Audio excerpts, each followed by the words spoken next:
Percy Jackson. We've been expecting you.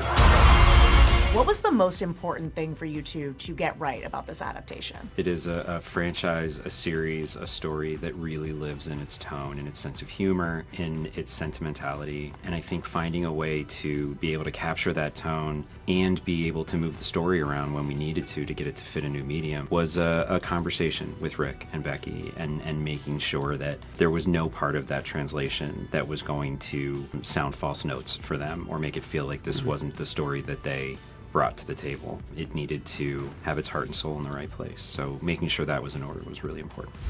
Percy, the stories I have told you about Greek gods and monsters, they are real. It's such a timeless story, a story about not fitting and about how difficult it is to watch someone you love not fit in addition to being that person is the most universal experience. Talking to Walker, and everyone seems to say this, is like, he is Percy Jackson. What did you see in him when you first met with him or saw his audition? What was that process like? When we first saw him, and I give John a lot of credit because he was the one who first saw his tape and said, "Look at this kid." There was a rawness, there was an honesty that we didn't find anywhere else. Like there was just something so specific about him that you just believed every word he said. And as we got to know him more, as we got to know his parents, as we got to know where he comes from and how much he connected to these books. I mean, he had read them 6 times since 3rd grade, and he was just so connected to this. And actually, we even heard that he had mentioned like way early that this was his dream role when he was a kid. So there was a film adaptation that got a lot of criticism from fans of the books. Going into this, what were some key points that you wanted to follow to make sure that didn't happen again? The biggest choice that was made early on that I think was just a different choice than the movies made was to cast the kids as kids,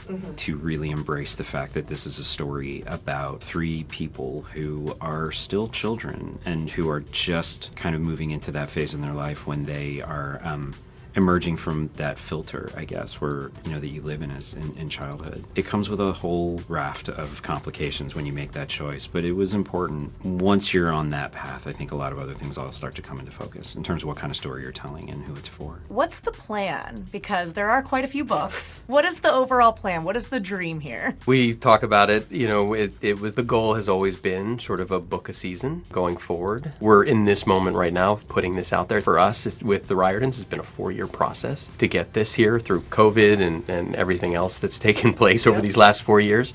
But it's pretty exciting just to launch this and see how people respond to it.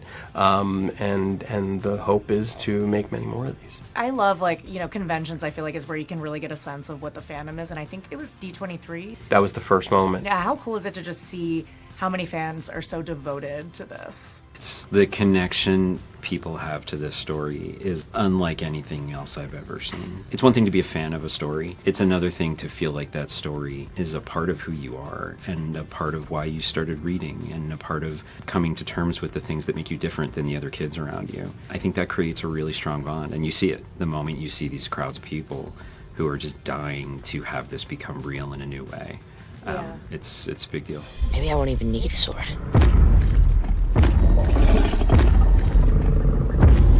I'm gonna need a sword.